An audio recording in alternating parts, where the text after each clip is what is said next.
భగవంతుడు కూడా అపవిత్రం అవుతాడా ఎప్పుడైనా? ఆయనే స్వయంగా అందరినీ పవిత్రుల్ని చేస్తాడు. ఆయన అందరి కష్టాల్ని హరిస్తాడు. ఆయన్ని ఎవరైనా ఎలా పవిత్రం చేయగలరు?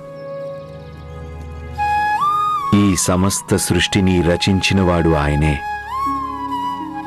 మీరేమనుకుంటున్నారు? ఈ పేదవాడి నుంచి బంగారు హారం కావాలా? అయినా భగవంతుడు అంత క్రూరుడా చెప్పండి? మొక్కు తీర్చకపోతే ఇలాంటి శిక్ష విధిస్తాడా?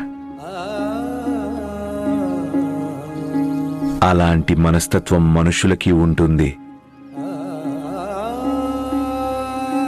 భగవంతుడు వీటన్నిటికీ అతీతుడు. అందుకే ఆయన అందరికీ దైవం.